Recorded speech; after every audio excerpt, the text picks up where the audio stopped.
In just a single week, 12 nannies had marched out of the mansion's towering doors, each vowing never to return. None of them lasted long. Some didn't even make it to dinner time. The sound of shouting rattled through the marble halls, followed by the crash of a crystal vase exploding against the wall. At the center of it all stood the billionaire's daughter, wild, reckless, and grinning at the chaos like a queen who had won another battle. No one could control her. No one, until a man in worn jeans and work boots arrived, a calloused hand holding tightly to his young sons. Before we dive into this story, let me know in the comments where you're watching from, and hit subscribe for more stories like this. Let's get started. The black iron gates groaned as they opened, letting in a weathered blue pickup that looked laughably out of place beside the row of gleaming sports cars in the driveway. Behind the wheel sat Evan Carter. In the rearview mirror he saw his son, Lucas, quietly playing with a toy soldier, blissfully unaware of just how strange this job offer really was. The mansion rose ahead like something out of a glossy magazine. Massive glass walls, towering white columns, and a driveway big enough to host a parade. Evan parked and stepped out, shutting the truck door just as the front entrance burst open. "You're late," snapped a voice. Striding toward him was a tall woman in a silver blouse and pencil skirt, her heels clicking like gunfire against the stone. Victoria Hale, CEO, billionaire. A woman whose name carried more weight than the companies she owned. "Traffic," Evan replied evenly without apology. Her sharp gaze flicked to Lucas. "And this is my son," Evan said simply. "He stays with me." "This isn't a daycare, Mr. Carter. You're here to—" She was cut off by a crash from inside the house. Out of the doorway stormed Sienna Hale, 17 and untamed, barefoot in a baggy designer hoodie. Her blonde hair was tangled, her grin bright and dangerous. "Another one bites the dust," she sang, tossing a tennis ball in the air. "Nanny number 12 is history." Evan looked at her. His eyes didn't dart away, didn't widen in fear, didn't flinch like all the others. Instead, he crouched to meet her at eye level. "Guess that makes me next," he said. "But let's be clear, I'm not your nanny. I'm just here to make sure you don't burn this place down." For the first time, her smile faltered. The heavy doors closed behind them with a thud. Evan's boots echoed against the polished marble as Lucas clung to his father's hand, looking around as though stepping into enemy ground. The mansion was suffocatingly grand. Chandeliers dripping like frozen waterfalls, sculptures and paintings that belonged in galleries, staircases curling upward to nowhere. But it wasn't the wealth that struck Evan. It was the emptiness. No warmth. No laughter. Just the faint perfume lingering in the air, and the sharp click of Sienna's nails tapping the banister. "This way," Sienna mocked, leading him toward the living room. "Try not to trip. The marble's from Italy." Lucas blinked up at her. "Why does it matter where it's from?" he asked honestly. Sienna hesitated, caught off guard. "Because it's expensive." "Expensive doesn't mean better," Lucas replied simply, wandering toward a shelf stacked with books. Evan hid a smile.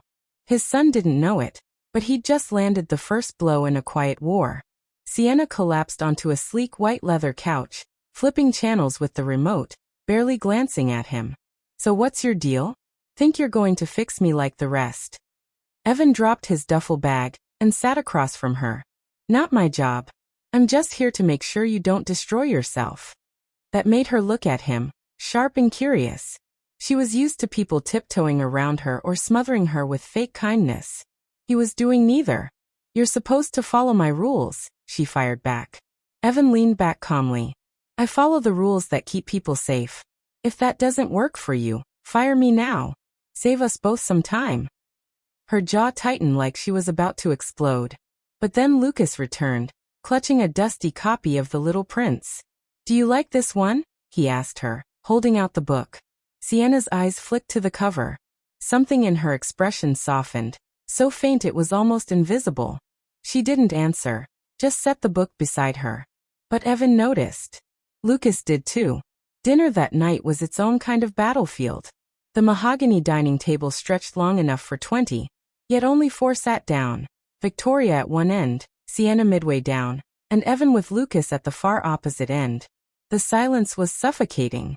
The only sound was the faint hum of the refrigerator in the distance.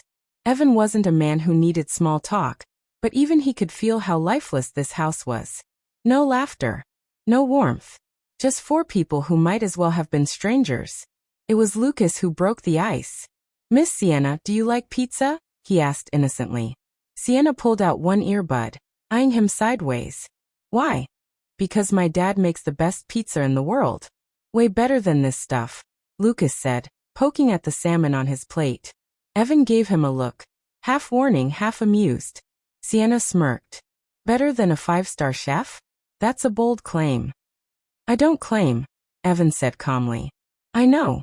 That was enough to finally draw Victoria's eyes up from her phone. "Mr. Carter, I don't remember cooking being in your contract." "Maybe not," Evan said. "But everyone deserves a meal they actually enjoy." For just a moment, Sienna's eyes flickered with something, curiosity. But she buried it quickly, shoving her plate away. "Whatever. I'm not hungry." Dinner ended in silence again, but Evan could feel it. The girl was planning something. And the very next afternoon, she struck. Evan had just stepped outside, helping Lucas find the basketball hoop near the garage, when the storm Sienna had been brewing finally broke loose. When Evan stepped back into the house, the silence pressed against him. "Sienna," he called. No reply. He found her on the balcony, barefoot on the railing, arms stretched out as if she was about to leap into the night sky. His chest clenched. "Get down." She turned her head, mischief glinting in her eyes. "Relax. It's not that high." He edged closer, keeping his voice steady. "You fall, you'll break your neck. Then I'll have to explain to your mom how I let her daughter die on my second day." "Maybe that's the point," she muttered low, but he caught it. Those words told him everything. This wasn't a game. It was pain dressed as defiance. He didn't shout, didn't scold. He just said, "You think no one would care. But I would. And so would Lucas." Her balance shifted, not from fear but from shock. No one had ever told her that before. Evan extended a hand.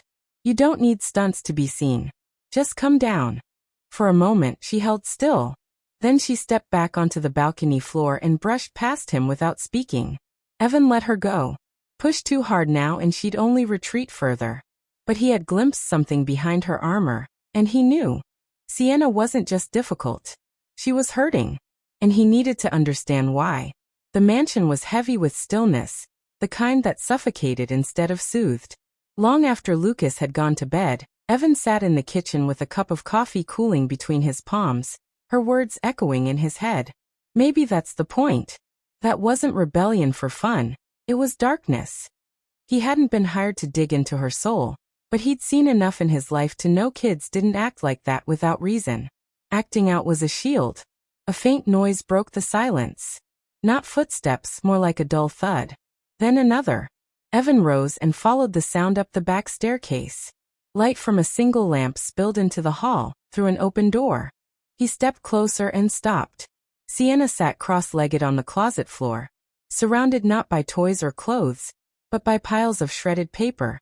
Luxury shoes and handbags formed walls around her, a fortress that didn't comfort her. She was tearing a photograph into strips, slow and deliberate. "That picture bother you?" Evan asked, leaning on the frame. She jumped, twisting toward him. "Don't you knock. Not when I hear someone ripping their past apart." Her glare wavered. She looked back at the shreds in her hands. "It was my dad," she said at last. "Well, not anymore." Evan stayed silent. Silence was often worth more than questions. She tossed the scraps into a bin. "He left 2 years ago. Walked out without a word. Mom acts like he never existed, so I guess I have to do the same." Evan stepped inside, his boots muffled by the thick carpet. "And the nannies?" Her voice was flat. "They were fake. Smiling at Mom, pretending with me. But I heard them whisper in the kitchen. Spoiled, impossible, not worth their time. So I made sure they never stayed." He studied her. "So you push people away before they can leave on their own." She scoffed. "Congratulations, Sherlock." But the bite wasn't there. More like she was testing if he'd walk away like the rest. Instead, he pulled a folded paper from his pocket, Lucas's drawing from earlier. 3 figures standing outside the mansion smiling. The proportions wrong, The color's messy, but the meaning clear. He handed it to her.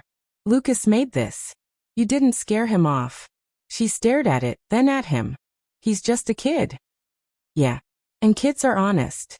If he didn't like you, he'd show it. For a moment, her expression softened. Then she shoved the paper into her hoodie. Don't think this means I like you. Wouldn't dream of it, Evan said with the faintest smirk. As he left, he knew she wasn't just testing him anymore. She was watching, waiting to see if he'd leave like all the others. And he had no intention of letting her win that way. The storm arrived suddenly, battering rain against the glass walls of the mansion. Trees bent under the force. Thunder cracked sharp enough to rattle the cabinets. Evan was in the kitchen, making tea for Lucas, who was curled on the couch with a blanket. Dad, is it gonna get bad? The boy whispered. Evan crouched beside him.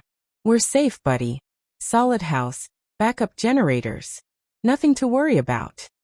Another crack of thunder boomed, shaking the walls. Then came a crash upstairs. Heavy. Urgent. Stay here, Evan told Lucas and strode toward the stairs. Upstairs, Sienna stood frozen outside her room, gripping the doorframe, her face pale in the flickering light. What happened? Evan asked. She didn't answer. He stepped past her into the room, and stopped. The balcony doors were flung open, the storm raging inside. Clothes, papers, and books whipped around like debris in a cyclone. A fallen clothing rack blocked the doorway. But what froze him wasn't the mess. It was the girl standing outside in the rain. She was small, maybe 14, her hair tangled, arms wrapped around herself, barefoot and shivering. Sienna's voice cracked. She's not supposed to be here. Who is she? Her name's Riley. From the shelter I go to. I told her if she ever needed help, she could come. Mom can't know. Please. She'll freak. The wind howled, and Riley swayed. That was all Evan needed. He crossed the balcony, scooped her up, and carried her inside. Get me a towel, he told Sienna, not harsh, just firm. She hesitated, then ran. Minutes later, Riley was wrapped in a blanket, a mug of tea warming her hands. Lucas crept upstairs, wide-eyed, sitting cross-legged on the floor as he watched. It was bad tonight, Riley whispered. Too many people, fights. I couldn't stay. Sienna lowered her gaze. She's been there since her mom kicked her out. I didn't know where else to take her. Evan studied them both. This wasn't the act of a spoiled girl craving chaos. This was someone who cared, but didn't trust enough to show it. You did right bringing her here, he said. But next time you call me first. No balcony rescues in a storm. Deal. Sienna looked at him, then at Riley, and nodded. Deal. Later, when Riley was settled in a guest room and Lucas slept, Sienna lingered in the kitchen doorway while Evan rinsed mugs. Why didn't you tell Mom? She asked. Because you trusted me with something. I'm not throwing that away. She stood quiet for a long time, then said softly, Most people think I'm just awful. Evan dried his hands and met her eyes. No. You're just tired of people giving up on you. She held his gaze, and this time she didn't look away. And in that moment, Evan knew he wasn't just breaking through her walls. He was rebuilding something inside her she thought had been lost forever.